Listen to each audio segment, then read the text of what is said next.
All right, guys, today we're going to talk about when the best time to drop your price is. You better get fired up. Welcome. Happy Monday, Lissette. How you doing? I'm awesome. Happy Monday, Joe. How are you? You are awesome. I'm awesome too, man. So today we're going to focus on, as a listing, as a seller, right?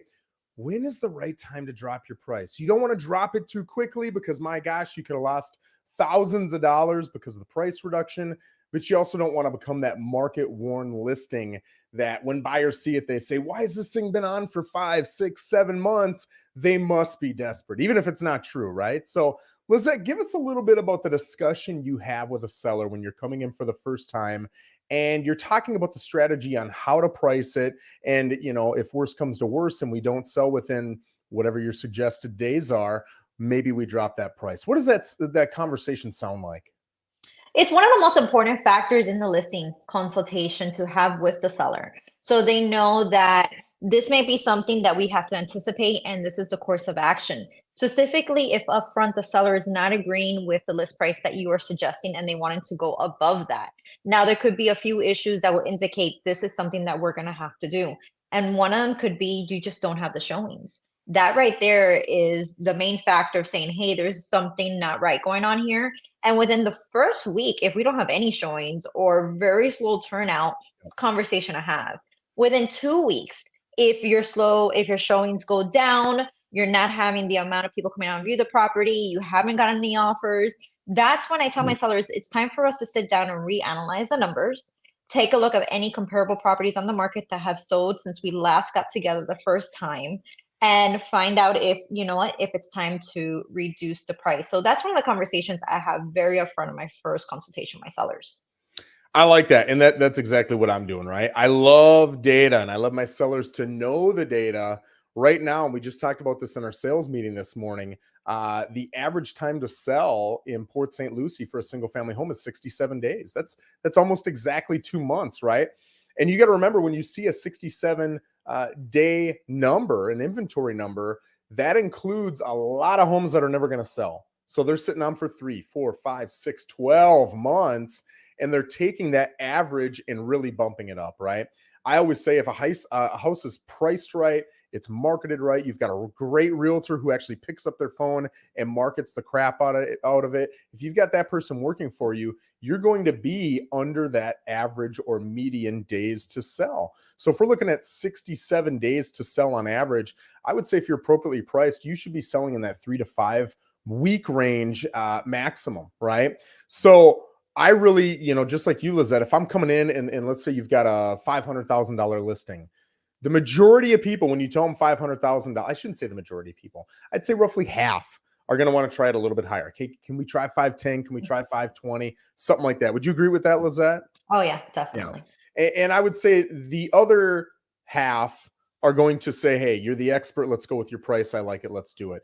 They're really saying that right now. I'll tell you, back in 2008, when the market was doing this, it was probably 95% wanted to list above what you were saying, and 5% were going with what we were suggesting. But in a good, strong market, which we've been blessed enough to have for the last decade plus, you get a lot of buy-in on the price, assuming you can prove it with some statistics and some support from the MLS. But you don't want it to sit too long. Because if it sits too long at a price, let's say I say 500 and Lissette is my seller and she says, all right, Joe, let's just try 520, see what happens. Here's the problem. If we would have started at 500,000, we would have had all of the most interested buyers there right off the bat. And those are your hottest buyers. Those are going to be your best offers because they're the hungry people who need to buy now. They're not people throwing out lowball offers necessarily. They're not people who can buy in a month or 12 months. It doesn't matter to me. These are people who need to buy now. They need to buy because school's starting. They got a job going. They're getting a divorce. Whatever it is, they need it right now. Those are your best buyers. They're coming in, they're looking. And if it's not the best home that they're going to put an offer in on, which remember at 520, you're being compared to 480s and 5s and 510s that are better than your house because you're at 520, even though you're worth 500. So they're putting offers on those other homes. So even if you wait 3, 4, 5 weeks and you drop your price to 500, the problem now is you've lost that initial bunch of the strongest buyers, not just buyers, but the strongest buyers, they've already bought. So the people who are now looking are looking at the fact that you've been on for 25, 30, 35 days. And I'll tell you, as a buyer's agent, especially in a warmer market, it'd be different if it was 2008 and everything was on the market for 7 months. But now there aren't as many homes that have been sitting on that long. So when Lissette or me as a buyer's agent walks up to the home and that buyer sees us, the first thing they're going to say is, how long has it been sitting on? Lissette, how many of your buyer showings that you go on, the first showing with that buyer, do they ask you, how long has this home been sitting on the market? Oh, Well, that's a good answer. They all want to know. They all want to know. And they won't, well, sometimes they will explicitly say it, but not always. But you know that they're thinking, how low can I come in on these guys? If I say this one just hit the market 3 days ago, they're probably going to be at list price, maybe even 5-10 grand high in this market.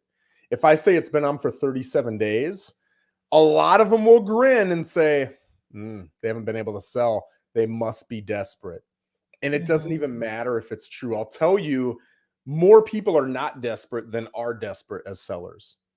A lot of sellers will sit there for 2-3 months, 4 months. They'll wait. They either want their price or, yeah, we'll negotiate, but we're not going to negotiate 20-30 grand. We'll negotiate 5 or 10 grand, right? And so you get this perception from a buyer, and the perception matters. The perception of, I can come in low because they're desperate. And sellers will say to me, well, I'm not desperate, so it doesn't matter. You're wrong. It does matter, because even if you're not desperate, if they believe you're desperate and they come in low and now they won't bend because they're emotionally attached to that price because this guy's on for 37 days, now you've got two people who are committed to their mindset. One will not come up and the seller will not come down, and now the deal never happens. Whereas if we were appropriately priced on day one, the deal would happen, right? So it's a big deal to be priced right from the get-go. Yes. I'm going to give one asterisk. If I tell you your home is worth 590, or I'm sorry, well, 590, let's say 590, and you say I want to list at 600, that's not nearly as big a deal as me telling your home is worth 600 and you want to list at 610. Why? Because at 600, you're going to get all the people searching from 5 to 6, from 550 to 6.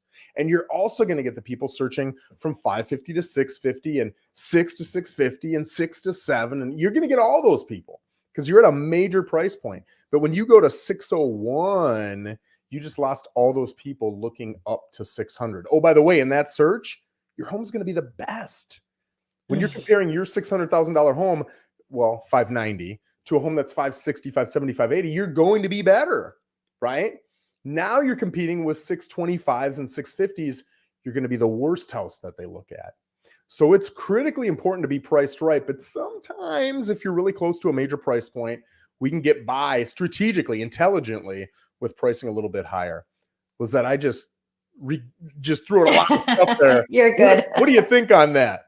No, I love everything you said. And just want to add one thing is also listen to the feedback that you're getting from the buyers. Yep. If you are constantly hearing, well, they decided to go for another property that's a little bit more renovated, another property that maybe has other upgrades that your property doesn't have, if it has a pool and your property is not offering that, or maybe there's a difference between the structure, if one's CBS and yours is a frame, and the buyers are going for the CBS. That's another indicator that maybe you're in the wrong price range and you need to do a reduction because you're competing against all these properties that are offering more and your property is not.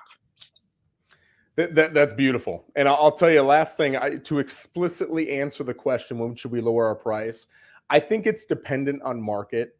I remember back in 2008 when I would list a home, I would tell them, hey, maybe we wait 4 to 5 weeks and then we'll drop your price. And we would already list it out.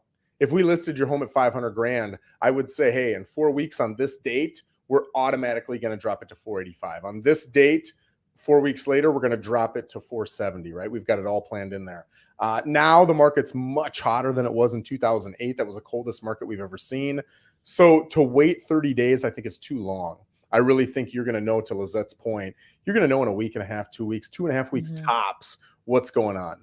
And if you've got the plan of, let's say in 2 weeks, you're going to drop the price, but all of a sudden you just had 3 showings and you haven't gotten feedback on them yet, all you got to do is call your agent and say, hey, can we hold off on that price reduction until we hear back on those 3?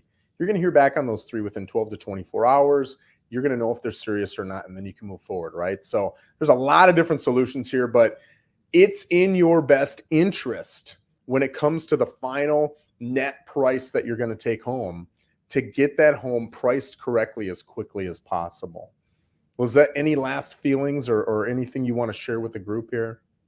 Just communicate with your agent, listen to what they have to say. And one thing is, a lot of times I start off telling a seller sometimes a certain price and we end up with another price just because they really want to go for that price point.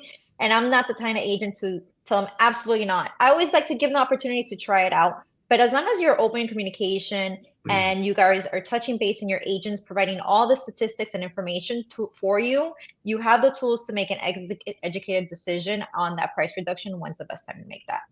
I love that. And I'm going to throw one last thing. You got to get it appraised too, right? Unless you get a cash offer, which cash offers are about 10, 15% of the market right now. That means you've got an 85, 90% chance. And the lower you are, the more that's true of getting a financed offer. It has to appraise. So even if Lisette's the best listing agent in the market, she's the best marketer, and your home is worth 600 grand and she gets it sold for 630, you've still got to contend with that appraiser. And if it falls short, it doesn't mean you'll lose the deal. There are different things, and I won't go through them here, but there's different things you can do to keep it alive, but you have to get it appraised. And that appraiser is using the same comps we're using. They're looking at the same solds we're looking at. In fact, we've got the ability to be creative in our comps as agents. We can look further out. We can look in different communities. We can look at, if you got a 2-story, I can look at 1-stories. There's reasons you wouldn't want to do all that, but we can be creative with our comps to get the value. An appraiser has very distinct rules they have to follow to be able to get your value. So if we're looking at comps and the comps just aren't matching, even if you've got Lissette, who's the best agent there is, and she gets that sucker sold for overvalue, remember, you've got to contend with that appraisal, right? So, guys, I appreciate you joining us, whether you're on Facebook or YouTube. Thank you for always being so loyal and coming on and joining us. If you've got any questions, even after the video, feel free to put them in the comments, and one of us will get back to you. Lissette, have an amazing day, my friend. Have a great one, Joe. Bye, guys.